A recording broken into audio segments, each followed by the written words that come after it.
Bonjour pour cette 31e vidéo sur la démocratie implicative. Elle est consacrée aux propositions pour solder la dette.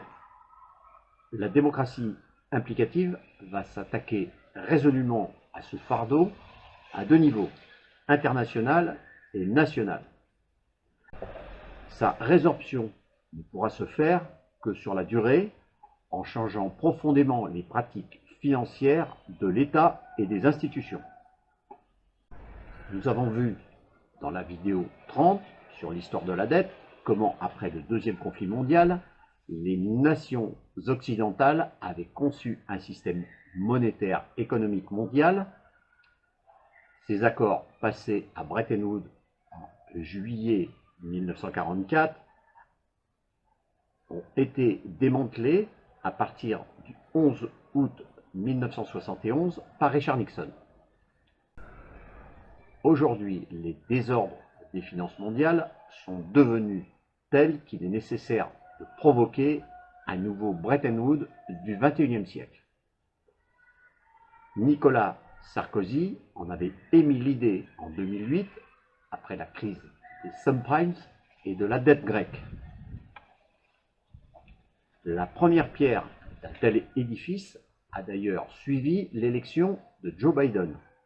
Il s'agit de l'instauration d'un taux d'imposition mondial minimum effectif de 15% sur les entreprises.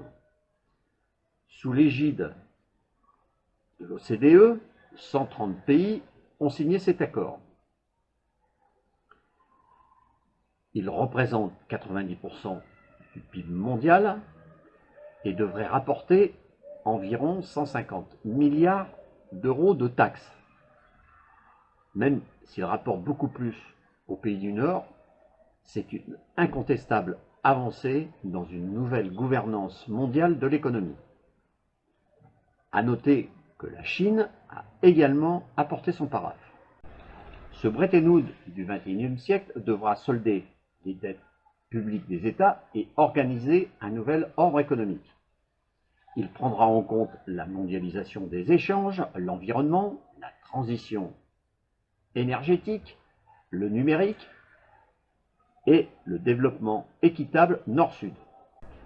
Il ne faut pas nier les efforts faits après les crises de 2007 et 2008. Les banques sont mieux encadrées et plus surveillées. Elles sont tenues de disposer de réserves plus conséquentes. Comme toujours, ces réglementations ont engendré de nouveaux prédateurs, les gestionnaires de fonds, comme BlackRock ou Vanguard. Le premier est le plus puissant, avec ses 10 000 milliards d'actifs. Il est présent dans tous les secteurs de l'économie, GAFA, énergie, fonds de pension, assurance, banque. Après les crises citées plus haut, BlackRock a été chargé de tester les banques pour les États-Unis d'Amérique et l'Europe. En confiant cette mission stratégique à cette multinationale, celle-ci en a tiré des avantages concurrentiels énormes. Elle en a profité pour piller les informations bancaires de la quasi-totalité du monde occidental. Ces data alimentent aujourd'hui sa plateforme numérique Aladdin. Pas une transaction financière, la plus petite soit-elle, qui ne lui échappe. Aladdin, c'est tout. Son patron, Larry Fink, dispose d'une influence mondiale à l'égal du président des États-Unis d'Amérique. Il peut influencer l'économie mondiale sans s'en référer à personne.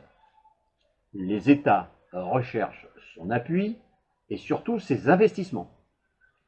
Emmanuel Macron l'a reçu à plusieurs reprises. Comment se passerait ce Bretton Woods du XXIe siècle? Selon le FMI, les dettes mondiales, États, entreprises, ménages, s'élèvent environ à la somme colossale de 225 000 milliards d'euros, soit 256% du PIB mondial. Le gros danger vient des dettes des États dont les déficits représentent 40% du total. Les entreprises et les ménages remboursent leurs dettes, mais jamais les États comme nous l'avons vu. Si nous ne solutionnons pas ce problème des dettes souveraines, nous risquons une crise économique comme le monde n'en a jamais connu.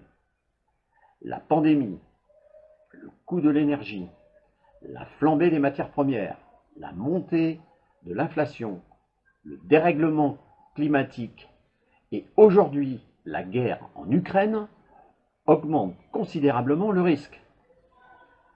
Cela fait donc beaucoup de problèmes colossaux à résoudre.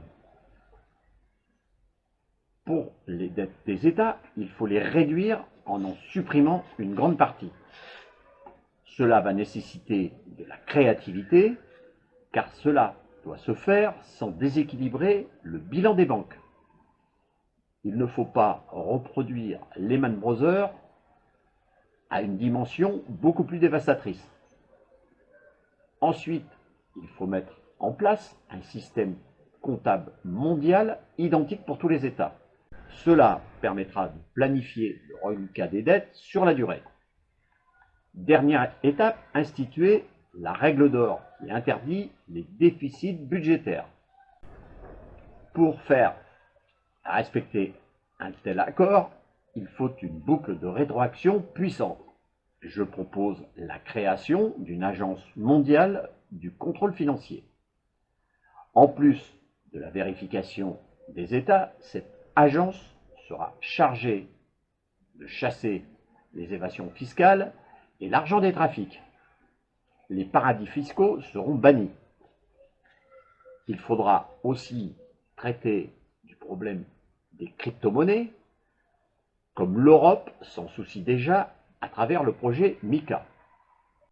Pour le marché de l'énergie et des matières premières, le plus raisonnable serait d'instaurer des prix planchers et plafonds ajustés tous les ans. Chaque pays pourrait tirer un juste prix de ses ressources sans déséquilibrer l'économie mondiale. Cette réorganisation permettrait le financement mondial de la transition énergétique et écologique. C'est primordial pour notre survie.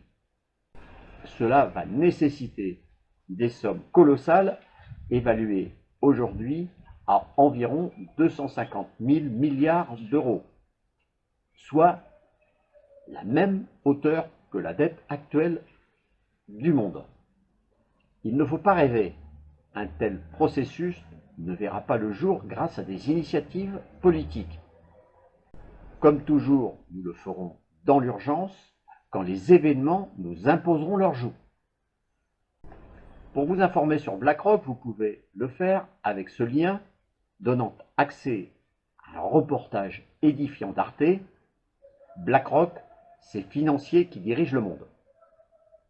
Dans mon livre En marche vers la démocratie implicative, vous trouverez le sujet traité dans cette vidéo à partir de la page 181. Vous pouvez acheter mon ouvrage de préférence chez votre libraire ou sur Internet. Vous pouvez aussi consulter mon site Internet où vous trouverez de nombreux documents. Sur ma chaîne YouTube, vous retrouverez l'ensemble de mes vidéos. N'oubliez pas de partager cette vidéo sur les réseaux sociaux. Je vous remercie et à bientôt.